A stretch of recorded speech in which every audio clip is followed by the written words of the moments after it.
자, 185페이지도 아까 처음 시작할 때 이제 설명했던 내용들이 여기에 나오는 겁니다. 큰 소리 한번 읽어보세요. 그리고 질문 받을게요. 읽어보세요.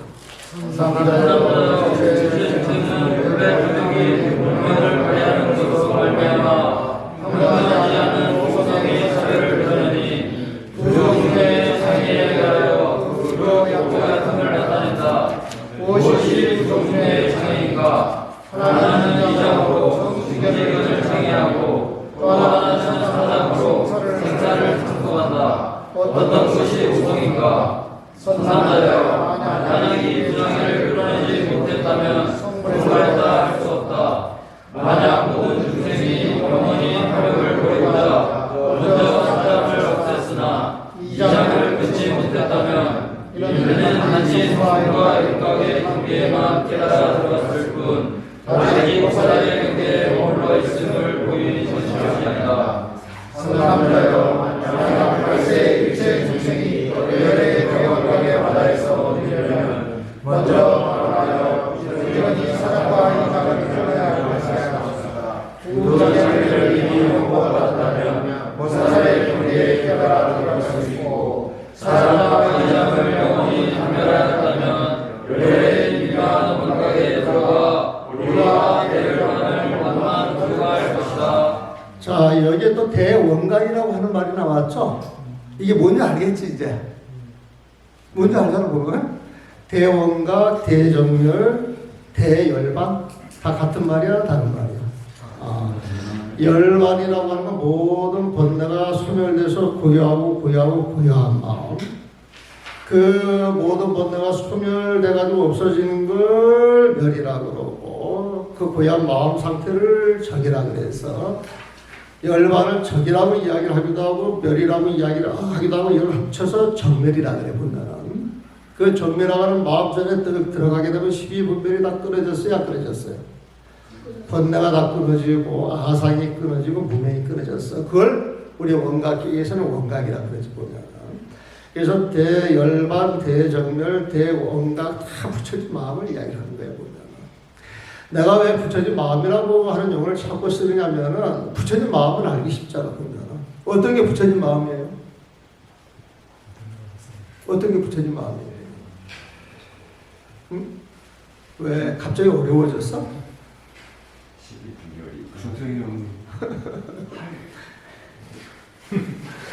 붙여진 마음 이야기하는 사람들이 갑자기 멍해. 그러면 나는 붙여진 마음 이렇게 이해를 하라고 그러지. 질투하지 않는 마음, 썩내지 않는 마음, 시비하지 않는 마음, 어지럽지 않는 마음. 우리 중생심에서 나쁜 마음을 빼면은 그게 부처님 마음이야, 보면은. 그래서 부처님 마음이 뭐예요? 그러면은 여러분들이 알고 있는 중생심, 이게 때리니까 그때를 싹 빼는 게 부처님 마음이야, 보면. 그럼 내가 부처님 마음이 있느냐, 없느냐? 이것은 내 마음속에 중생심이 남아있느냐, 남아있지 않느냐, 그것만 가리면 되잖아, 보면. 그렇지 않아요? 그러니까 부처님 마음이 뭐냐, 그러면 너무 막막한 거야, 보면. 부처님 마음은 중생의 마음이 없는 겁니다. 중생의 마음이 뭡니까? 그러면은, 참여하지 않는 마음, 남을 헐뜯는 마음, 비방하는 마음, 시비하는 마음, 분별하는 마음, 그런 걸 통해서 막 괴로운 마음들. 그런 모든 것이 아상에서 왔고, 그 아상에서 무명에서 왔고, 무명이 없는 말 부처님 마음이잖아요. 그래서 우리는 번뇌를 없애라 그러는데, 번뇌 이야기도 잘 안 들어. 이게 좋은 건 아닌 줄 아는데, 번뇌로 이게 잘 안 들어와, 보면. 그런데 그런 번뇌라고 하는 건 끊임없이 시비하고 분별하는 이 마음이 번뇌거든, 보면. 이게 번뇌라고 하는 용어보다는 시비분별하는 마음. 그걸 설명해 놓고 나서 그것이 바로 번뇌입니다. 그래서 아상에서 왔습니다. 그 아상은 무명에서 온 겁니다. 그래서 지금 이 자리에서 12분별이 딱 떨어졌다 이 소리는 아상이 없다 소리고, 아상이 없다 이 소리는 무명이 깨졌다 소리거든요, 보면. 그래서 여러분들이 수행이라고 하는 건 지금 있는 이 자리에서 내 분별심을 없애면 되는 거예요. 여러분들 질식도 아리송해요. 늘 그 마음을 봐야 되는데, 근데 마음을 챙기는 사람은 어떤 마음을 탁 낼 때 내 생각이 들어가 있는지, 내 욕심이 들어가 있는지, 내 명예가 들어가 있는지 바로 보여. 여러분들 정도 되면 그게 바로 보여야 되거든. 그게 바로 보이지 않는다 그러면 여러분들은 화두를 대단히 잘못하고 있는 거야. 화두를 한다 그러면서 어디 한 곳에 집착이 많아져 가지고 순간순간 쓰는 자기 마음을 직시하지 못하는 거예요. 그런 공부는 백날 해도 도움이 안 된다. 정말 화두를 하는 사람들은 순간순간 깨어 있어야 된다 그러잖아요. 보면 그 깨어 있다 소리가 뭐예요? 보면 내 마음에서 일어나는 생각, 일어나지 않는 생각이 어디로 가고 있는가 그걸 볼 수 있는 힘이 주어져야 돼요. 그래서 공부라고 하는 것은 멀리 있는 것이 아니라 생활 속에서 시작이 돼야 된다. 지금 내가 쓰고 있는 마음 하나하나가 챙겨져야 그게 진짜 공부지. 그걸 놔두고 딴 데 가서 찾는 것 백날 찾아봐라. 전부 어떤 것이다. 내가 하는 이야기가 아니고 조사스님이 하시는 말씀이고 부처님이 하시는 말씀이고 저 남방의 큰 노인들도 전부 그렇게 이야기를 해. 이야기가 다른 게 아니에요. 각자들 깨친 사람들은 늘 거기에 초점을 맞춰서 이야기를 하는 거지. 보면 알아듣는 사람들이 잘못 알아들어가가지고 멀리 딴 데 있다는 착각들을 하는 거야. 착각들 보면 원각경은 그런 착각을 철저하게 부숴주는 경전이다 그렇게 생각하면 되거든요. 그리고 아까 4장과 2장을 설명했죠. 4장을 해결하는 성문 영각 이승의 경계를 보면 공이 됐기 때문에 칠식이 없어진다 그랬잖아요. 하지만 2장이 남아있어. 보살까지 못 가. 2장이 해결이 되면 8식이 해결이 되면 보살은 돼. 보살은 되는데 마지막 무명이 해결이 안 돼. 보면. 근데 그 무명이 딱 해결이 돼야 무상지견, 정지견이 나오면서 부처님이 되는 거야. 보면.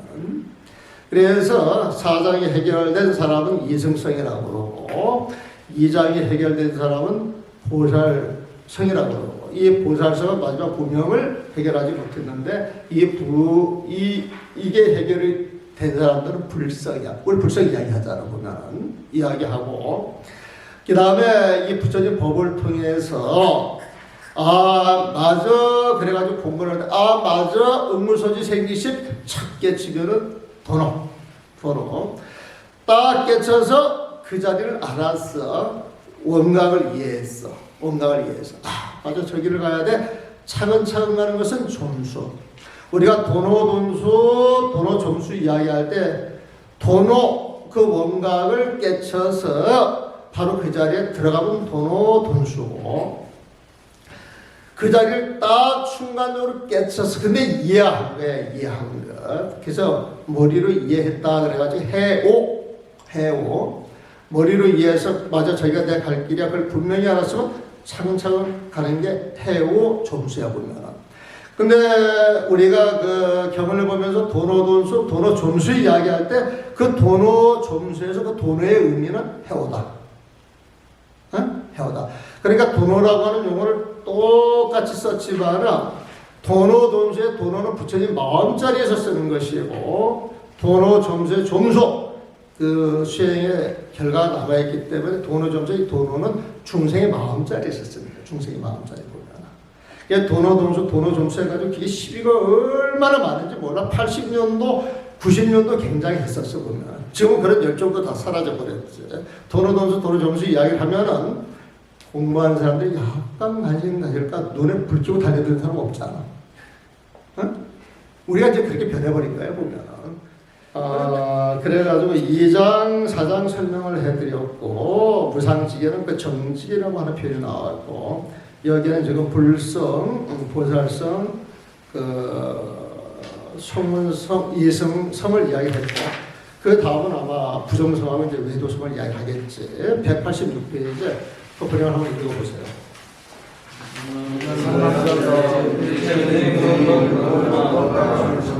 인지식을 만나 그들의 성실한 인지법명에 의할 것 같으면 이때 수상하는 새에서 문득 뭔가 점이 있게 된다.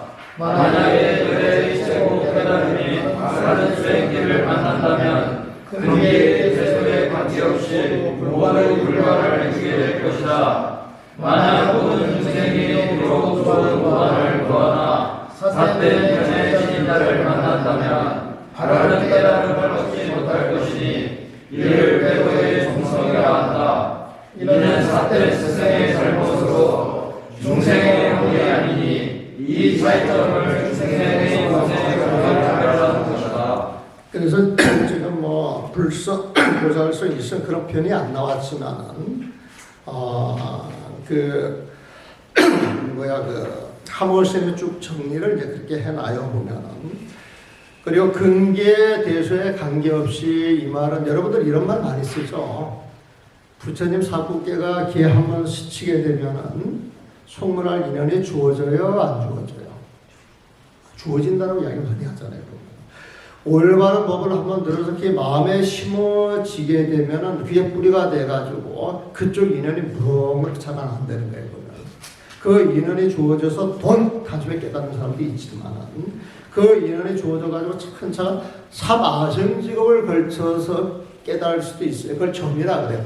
근데 분명한 것은 선지식을 통해서 바른 법을 들어야 그게 가능한 것이지. 올바른 사부기를 들어야 그게 가능한 것이지.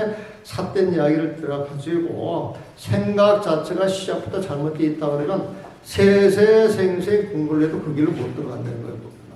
그 길로 못 들어가는 걸 외도성이라 그래. 이 종성이라고 하는 건 종이라고 하는 건 종자잖아요. 종자 보면. 그럼 불성은 불종성을 죽인 말이거든. 그럼 종이라고 하는 건 씨앗이야. 부처님이 될 씨앗이 있는 성품이야 보면. 그러니까 불성이라고 하는 건 반드시 부처님이 된다 이 소리거든 보면. 그래서 이 종자 표현이 굉장히 많이 나오는데 이 종은 종자, 종자는 자라서 결국 그 모습을 찾아가자는 거다. 그러니까 불종성 그러면은 부처님이 될 씨앗으로서 부처님이 된다 이 소리고 보살성 그러면 보살의 씨앗으로서 보살의 종자로서 보살이 된다고 하는 의미야. 그래서 종성이라고 하는 의미는 씨앗인데 그게 보살의 씨앗이냐, 속문의 씨앗이냐, 부처님의 씨앗이냐, 외도의 씨앗이냐, 본부의 씨앗이냐 이렇게 가려서 보시면 되는 거예요. 종성이라고 하는 의미가 여러 번 등장하는데 이게 잘 해결이 안 돼, 초창기에.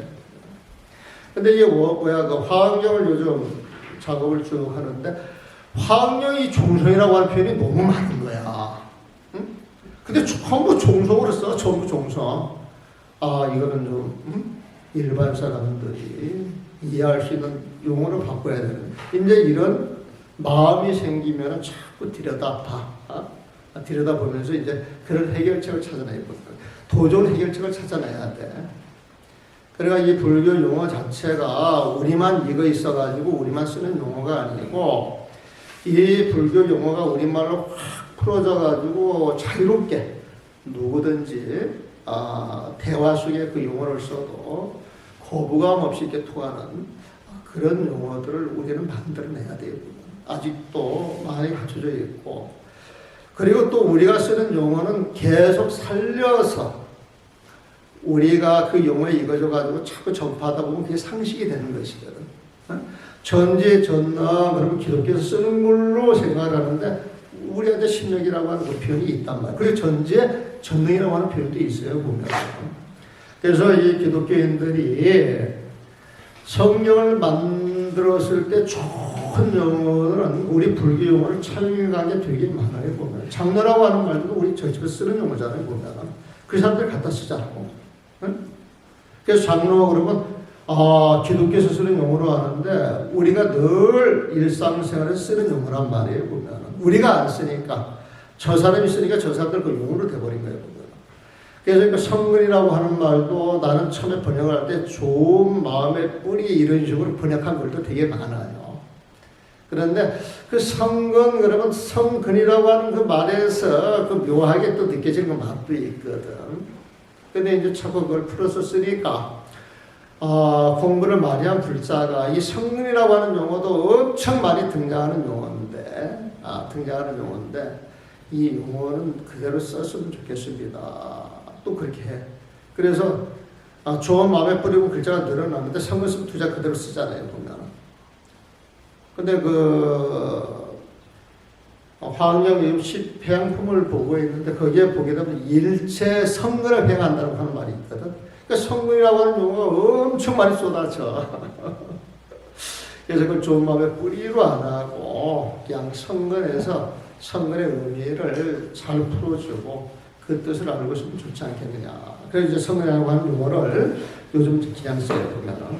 그래서 오성차별 끝났고 189페이지에 오늘도 우렁차게 한번 읽읍시다. 소리가 커야 여러분들 그 신심이 나. 이렇게 들고. 자, 읽어보세요. 선상하여 거시기 오직 큰 자의 방편으로 모든 생활에 들어가 깨치지 못한 중생을 깨우치고 여러 가지 형상을 나타내어 스승의 경계에서 그들과 더불어 봉사성을 하며 그들을 도와 성불 주시니 이 모든 수시의 신령한 대력에 대한 것이다. 자, 아까 이야기한 거예요. 원력보살이에요, 보면. 원력보살로 성스러운 모습이어야 되는데 중생에 임해서 중생의 모습으로 드러났단 말이에요. 동사야, 동사. 똑같이 살아가는 거예요. 똑같이 살아가면서 중생들의 이렇게 다 거두어서 중생 교화를 하는 거. 그게 석이에요. 모든 중생을 거두어서 같이 생활을 해가면서 교화를 시킨다. 이런 동사석을 할 수 있는 사람은 원력 보살이어야 된다. 그러면 그 보살은 중생들과 같이 살면서 어떤 마음을 써야 되겠어? 대자 대비의 마음을 써야 됩니다. 그 대자 대비의 마음을 쓰면서 중생들의 불을 제거해가면서 중생들을 편하게 해주는 모습이 미륵보살 같은 거예요. 그래서 여기 미륵보살이 등장을 해가지고 그 내용을 설명해가는 겁니다. 190페이지 이어지는 것이니까 이것도 우렁차게 한번 읽어보세요. 만약에 모든 말세의 일체 중생이 대역하게 의지해서 공부하고자 하는 마음을 일으켰다면 마땅히 보살의 청정한 대원력을 바라여 바라올 건대 내가 지금 부처님의 원각에 머물러 선지식을 구하니 외도나 이승을 만나지 않게 하옵소서라고 해야 한다. 이러한 원력에 의지하여 수행해서 점차 모든 장애를 풀어낸다면 장애가 다하고 원력이 가득하여 문득 해탈의 청정한 법전에 올라가서 대원각의 오묘한 장엄세계를 증득할 것이다. 이 장엄이라고 하는 말도 엄청 많이 나오죠. 그래서 장엄의 의미도 우리가 이제 잘 알고 가야 돼. 장엄의 의미도 이제 잘 알고 가야 되고, 그 다음에 여기서 선지식이라고 하는 그 표현은 나왔는데, 선지식은요, 부처님 같은 사람이에요. 우리 같은 모습을 지니고 있어도 보면, 부처님이 대봐서 그 원각을 직접 체험하고, 그 원각 자체가 되어서 빛이 나는 사람이 선지식이에요. 지난 시간에도 말씀드린 것 같은데 공부할 때 누구를 처음 만나느냐 그리고 만나서 어떤 가르침을 받느냐가 공부하는데 엄청난 도움이 되기도 하고 장애가 되기도 해요. 근데 처음 들어오는 사람들은 그런 건 잘 몰라서 주변 인연 따라서 개를 받고 스스로 무시하려 보면 그건 본인 인연이야, 인연. 응? 본인 인연인데 받고 나서 후회하시는 분들도 간간히 있잖아요, 보면. 그래서 내가 있다 보게 되면은 그것 때문에 괴로워가지고 찾아오는 스님들이 여럿 있었어. 근데 괴로워하는 스님들이 누구냐? 아주 잘 살려고 하는 스님들이야, 보면. 그런 사람들 입장에서는 자기 스님이 마음에 안 드는 거야. 알면 알수록 보면. 그러니 좀 불평, 불만이 생기지. 그러면 나는 그것은 인연이고, 그 인연에서 시비 분별을 일으키게 되면 출간 인연을 만들어 주신 분들인데, 그 인연도 굉장히 크잖아요, 보면. 그러니까 거기에 시별하지 말고, 그 인연을 그 인연대로 받아들여서, 잘못됐다라고 생각을 하면 더 열심히 공부해서 잘 사는 모습을 자기 은사한테 보여주면 은사가 또 마음을 바꿀 거 아니에요, 보면. 옛날에 신찬대사라 그래가지고 임재 스님 밑에 그때 백장 스님 밑에 가서 공부를 하고 난 다음에 이렇게 와가지고 자기 그 스승을 이렇게 그 계도하시는 그 분들도 있거든요, 보면은. 그리고 난 다음에 여러분들이 법을 공부하면서 그 법에 대한 지침이나 스승이다 싶으면 그런 사람들을 선택을 해가지고 법사로 모시면 돼요. 법사로. 그래서 은사 법사가 되고 그 법사가 나의 공부를 전부 책임준다면 제일 고마운 일인데 그게 안 되면은 그 법사를 모시고 그 법사를 모시고 공부를 잘하면 그 은사도 좋아하실 거 아니에요, 보면. 그래서 이 공부라고 하는 것이 여러 사람들의 그 도움이 있어야, 도반의 도움, 선지식의 도움, 주변에 도움이 있어야 공부하는데 장애가 없는 것이지 이것 하란 말이 옳다 그래가지고 외길로 가는 것, 무쇠불천 외길로 가는 것도 공부의 한 방편이지만 상황에 따라서는 주변의 모든 분들이 돌이켜서 내 생각만 한번 쉬게 되면 전부 내 선지식이 될 수가 있는 거예요. 그래서 늘 시비, 분별, 허물을 따지는 것보다는 내 주변 모두가 내 마음을 실은 것 그 자체가 선지식이 아니겠느냐, 이런 마음을 가지고 공부를 하신다 그러면 여러분들 공부의 앞날은 창창하고 빛이 날 겁니다. 이번 시간 이걸 마무리하죠. 네, 수고하셨습니다.